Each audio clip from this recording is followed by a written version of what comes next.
दोषियों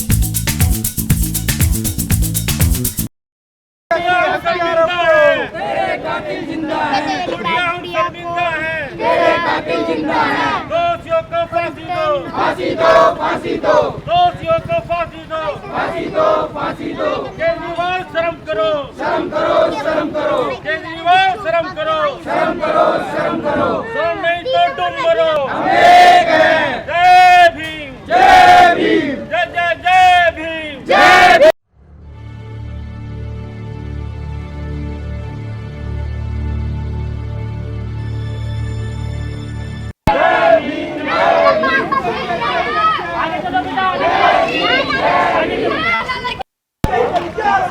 चप्पा चप्पा गूंजे भीम के नारों से। जय भीम, जय भीम, जय भीम, जय भीम, जय भीम, जय भीम। हम शर्मिंदा हैं, तेरे कातिल जिंदा है। कमेटी हम शर्मिंदा हैं, तेरे कातिल जिंदा है। दोषियों को फांसी दो, फांसी दो, फांसी दो, दोषियों को फांसी दो, फांसी दो, फांसी दो, दोषियों को फांसी दो, फांसी दो, फांसी दो, दोषियों को फांसी दो, फांसी दो, फांसी दो। बुढ़िया हम शर्मिंदा हैं, तेरे कातिल जिंदा है। जय जय जय जय जय भीम, जय भीम, जय भीम, जय जय जय जय जय भीम, जय भीम, जय भीम। गुड़िया हम शर्मिंदा है, तेरे कातिल जिंदा है। गुड़िया हम शर्मिंदा है, तेरे कातिल जिंदा है। गुड़िया हम शर्मिंदा है, तेरे कातिल जिंदा है। दूसरा हादसा नहीं सहेंगे, नहीं सहेंगे, नहीं सहेंगे। दूसरा हादसा नहीं सहेंगे, नहीं सहेंगे, नहीं सहेंगे। नमस्कार, मैं प्रीति आपके अपने चैनल स्ट्रीट न्यूज़ इंडिया में आपका स्वागत करती हूं। आज मैं यहां पर त्रिलोकपुरी विधानसभा क्षेत्र ब्लॉक नंबर 2 में उपस्थित हूं और यहां पर आज हम इंटरव्यू लेंगे कुछ लोगों का कि हम यहां पे क्या करने वाले हैं, किस लिए हम यहां पर इकट्ठा हुए हैं। तो प्लीज़ आप बताइए कि हम यहाँ क्यों इकट्ठा हुए हैं। हम अपनी 9 साल की बेटी के लिए इकट्ठा हुए हैं यहाँ पर। ओके। उसके साथ जो गलत हुआ है हम उसके लिए बोलेंगे। आप मानते हैं कि ये बेटियों के साथ गलत हो रहा है? हाँ, बहुत गलत हो रहा है जी। क्या करना चाहिए? गोली मार देनी चाहिए। प्रशासन को क्या करना चाहिए? वो चंद्रशेखर भाई करेंगे, बाकी तो आगे हमारा जो काम है और हमारे जो बैठे हैं बड़े, वो पिक्की भाई हैं, हमारे जीतू भाई हैं और हमारे बहुत टीम के लोग हैं, वो करेंगे। ऐसे लोगों को छोड़ेंगे। ये है आक्रोश क्यों दिखाई दे रहा है लोगों में? आक्रोश इसलिए दिखाया जा रहा है कि हर बार जब भी किसी बहन बेटी के साथ रेप होता है, जो सत्ता में बैठी सरकारें हैं वो हमेशा चुप हो जाती हैं। कोई ऐसा कानून नहीं बनाते फास्ट ट्रैक की जिससे कि जल्दी बच्चियों के साथ न्याय मिल सके, समाज में अच्छा वातावरण पैदा हो सके। बट हर बार वही उनका एक रवैया रहता है जिसकी वजह से समाज का भरोसा टूटते जा रहा है सरकार से। तो आज के टाइम में जो भीम आर्मी आज के टाइम में खड़ी है, वो अपने हक और अधिकार के लिए बहन बेटी की रक्षा करने के लिए खड़ी हुई है। अगर सरकार मगरूर है तो उसका गुरूर तोड़ना हमें आता है, और जब भी इस तरीका कभी भी कोई घटना होगी तो हम ये जानते हैं कि हम उस टाइम रोड पे खड़े होंगे अपने समाज के साथ लेके, और भीम आदमी भाई चंद्रशेखर भाई के साथ, और हमेशा खड़े रहेंगे हम। ठीक है, हम आज उस बच्ची के लिए खड़े हैं, उस 9 साल की बच्ची के लिए खड़े हैं जो सिर्फ पानी भरने गई थी और पुजारियों द्वारा उस दुष्कर्म का शिकार हुई। तो आज आप बताइए कि आप क्या चाहते हैं कि क्या करे सरकार इस बच्ची के न्याय के लिए? देखिए, मैं आपको बात बता दूं, पहले तो त्रिलोकपुरी में आप खड़े हुए हैं जी। सबसे पहले तमाम जो इस न्यूज़ को देख रहे हैं उन सभी को जय भीम करना चाहूँगा, और आपको भी मैं तहे दिल से धन्यवाद करना चाहूँगा कि मेन स्ट्रीम जो मीडिया है वो हमारी न्यूज़ों को नहीं दिखाती। तो आपका भी आभार कि आप सभी लोग इतनी मेहनत करके इस मीडिया को जो है पूरे देश और जन जन तक पहुँचाने का काम कर रहे हैं। दूसरी बात कि आज जो बीते दिनों एक घटना हुई दिल्ली के नांगल गाँव में, दिल्ली कैंट, दिल्ली वो एरिया यहाँ के मुख्यमंत्री अरविंद केजरीवाल जिसको लंदन बताने की बात करता है, और वहाँ पे एक 9 साल की मासूम बच्ची जो आर्थिक स्थिति से ही बहुत कमज़ोर है, और वो दलित वर्ग जिसके साथ 6000 सालों से उसका शोषण, उसका अत्याचार हुआ, और आज जब उसके साथ वो शोषण हुआ, वो बच्ची पानी लेने गई थी, उसकी माँ ने उसे पानी लेने भेजा था, लेकिन उसकी माँ को भी शायद ये नहीं पता था कि मैं अपनी बच्ची को पानी लेने भेज रही हूँ, वापस घर वापस नहीं लौटेगी। जब उसकी, मैं ये बात जो है वो बहुत सारे लोगों को नहीं पता है तो मैं उससे अवगत कराना चाहता हूँ कि जब वो बच्ची वहाँ पानी लेने गई तो माँ ने सोचा कि गई है पानी लेके वापस आ जाएगी, लेकिन उसको नहीं पता था ना वापस नहीं लौटेगी। जब टाइम हुआ वो वापस नहीं लौटी तो समाज के लोग इकट्ठा होकर शमशान घाट पहुँचे, और जब वहाँ जाकर देखा तो वहाँ पे चिता के ऊपर वो मासूम बच्ची जल रही थी। जिंदा बच्ची को जला दिया गया। अब आप ये देखिए कि पुजारी, जिसको आप भगवान का दलाल भी कह सकते हैं, क्योंकि भगवान से अगर बात करनी है तो पहले पुजारियों से बात करनी पड़ेगी, तो इसका मतलब वो दलाल है, एजेंट है भगवान के। और भगवान के दलालों के द्वारा ये जघन्य अपराध किया गया शमशान घाट के पुजारियों के द्वारा।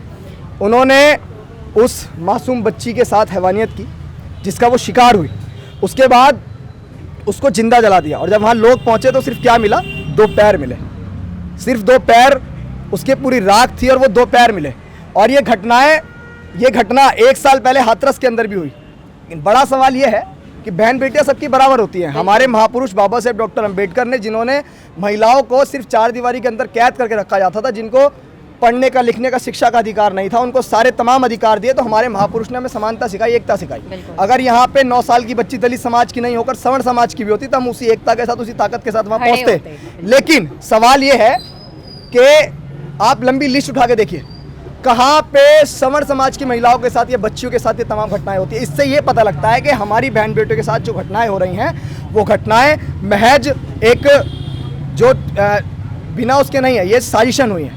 क्योंकि दलित समाज को आज भी लोग ये समझते हैं कि वो पिछड़ा समाज, जिसके हक अधिकार हम लूटते आए, जिनकी बहन बेटियों के साथ हम शोषण करते आए, उनका कोई रहनुमा नहीं है, उनका कोई पैरोकार नहीं है। हम उनके साथ कुछ भी कर लें हमें कोई देखने नहीं आएगा। देखिए वो घटना हुई, अब उसके बाद उस घटना को लेकर पूरे समाज में आक्रोश है। पूरे देश में जो बुद्धिजीवी लोग रहते हैं, जो ये समझते हैं कि हमारे घर में भी बहन बेटियां हैं, महिलाएं हैं, जो वर्ग है वो समझते हैं, तो पूरे देश में आक्रोश का माहौल है। सभी लोग कैंडल मार्च उस बहन को श्रद्धांजलि दे रहे हैं। आज हमारे लोकसभा प्रभारी भाई विक्की पारचा जी यहाँ से कैंडल मार्च निकाल रहे हैं। पूरे देश में तमाम लोग कैंडल मार्च निकाल रहे हैं। लेकिन दिल्ली के अंदर बलात्कार हो सकता है, दिल्ली के अंदर वो जघन्य अपराध हो सकता है, और पुलिस पूरे उस अपराध के जो है घेरे में है।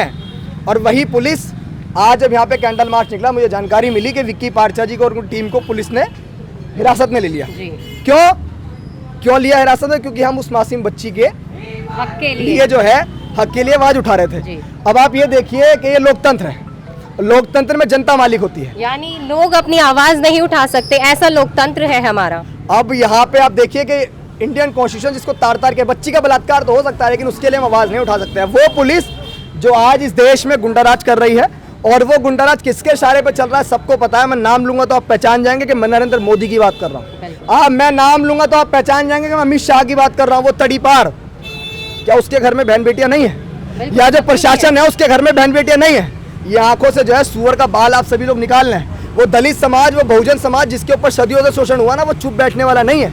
हम लोग ना जेलों से डरते हैं, हम लोग ना लाठियों से डरते हैं, क्योंकि हमारे लीडर एडवोकेट चंद्रशेखर आजाद ने समाज के अंदर वो नई क्रांति पैदा की है कि हम लोग अगर जेल जाते हैं अपना स्वाभिमान समझते हैं जेल जाना, क्योंकि हम लोग समाज के अधिकारों के लिए जेल जा रहे हैं, और जेल क्रांतिकारियों के लिए गहना होती है। लेकिन माननीय काशीराम साहब ने एक बात कही जो हमारे रहबर हुए, उन्होंने कहा कि जब सरकारें आपको रोक नहीं पाएंगी तो वो सुप्रीम कोर्ट का सहारा लेंगी, वो प्रशासन का सहारा लेंगी, और आज हो रहा है वो प्रशासन का सहारा ले रहे हैं। लेकिन हम प्रशासन से डरने वाले लोग नहीं हैं। प्रशासन में भी तो हमारे लोग बैठे हुए हैं, हमें पता है कि सरकार के इशारों पे काम करते हैं, लेकिन ये सारी चीज़ें अब देश के अंदर है। लेकिन मैं समाज से भी कहना चाहूँगा कि आप आंखें खोल लीजिए।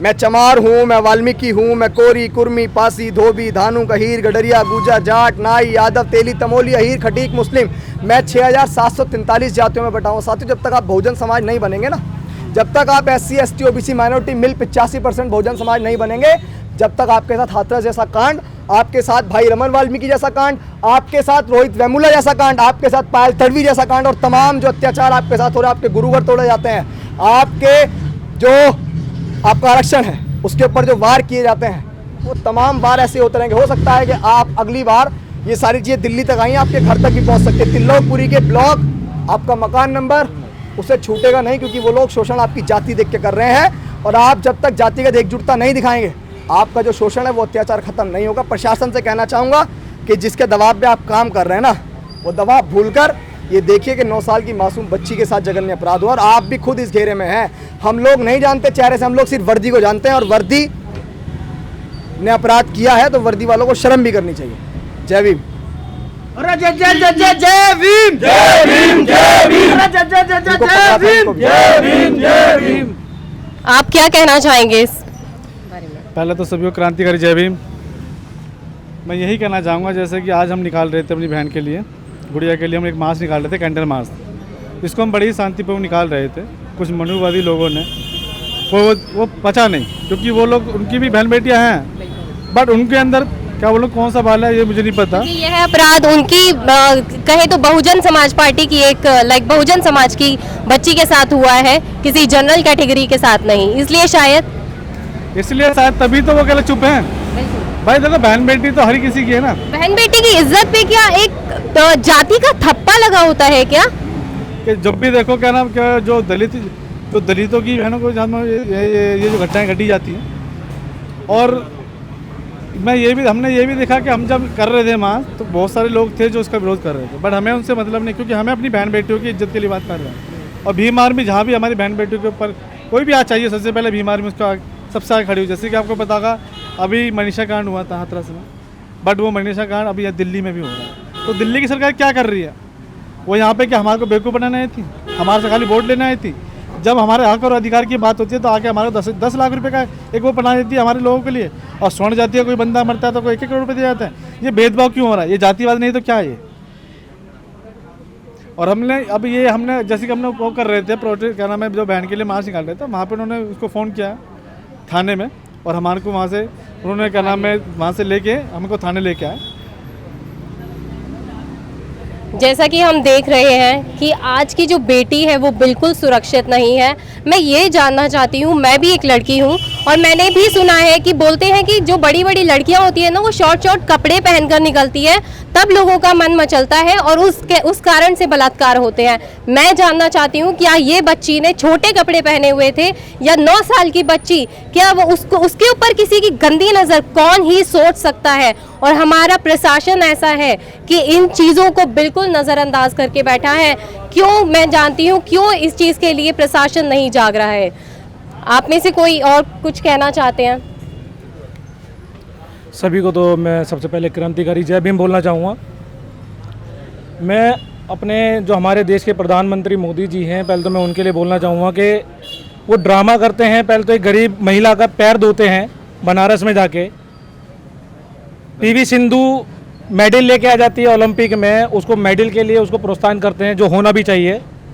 क्रेडिट तो वो लेना जानते हैं, लेकिन जब हमारी दलित बहन के साथ में कभी कोई बर्बरता, कोई अत्याचार होता है, उसका क्रेडिट कौन लेगा? आप कहते हैं बेटी पढ़ाओ, बेटी किससे बचानी है? बेटी हमें ये भी बता दीजिए। बेटी हमें सिर्फ आप लोगों से ही बचानी है, जो आप बेटी का नारा लगा के घूम रहे हैं ना कि बेटी पढ़ाओ बेटी बचाओ। बेटी बचानी ही आप लोगों से है हमें। ये ढोंग करना बंद कर दीजिए। आपका अभी तक दिल्ली के अंदर में सारे के सारे सीएम, मुख्यमंत्री जो हमारे अरविंद केजरीवाल जी हैं, सारे के सारे यहाँ पे जितने भी मंत्री हैं दिल्ली के अंदर, सारे मंत्री बैठते हैं, लेकिन अभी तक किसी की नींद नहीं खुली है किसी बहन को न्याय दिलाने के लिए। अगर कोई बड़े नेता आते हैं, जैसे राहुल गांधी जी आते हैं, वो कार के अंदर हमारी माता से मिलते हैं, कार के अंदर आके मिलते हैं, क्या उन्हें बदबू आती है हमारे शरीर से, हमारे लोगों से? क्या वो जमीन तक पे नहीं उतर सकते? शर्म आनी चाहिए ऐसी राजनीति करने वाले लोगों को कि हमारी बहन बेटी के साथ में अगर जब भी बलात्कार या कोई अत्याचार होता है, आप उसके ऊपर मौन हो जाते हैं। मोदी जी ये ड्रामा, और केजरीवाल जी ये ड्रामा बंद करिए। आप दिल्ली को चमकाने की बात करते हैं, बेटियों की इज्जत तो आप बचा नहीं पा रहे हैं। आए दिन नए केस आते जाते हैं, एक केस खत्म नहीं होता, दूसरा केस सामने आ जाता है। शर्म आनी चाहिए आपको। हम जब तक शांत नहीं बैठेंगे, जब तक उनको फांसी नहीं हो जाएगी। ये कैंडल मार्च और ये प्रदर्शन ये जारी रहेगा जब तक मोदी जी उनको फांसी नहीं हो जाएगी। इस बारे में आपकी क्या राय है, हमें कमेंट करके ज़रूर बताइए, और हमारे चैनल को लाइक कीजिए, सब्सक्राइब कीजिए। Thank you so much.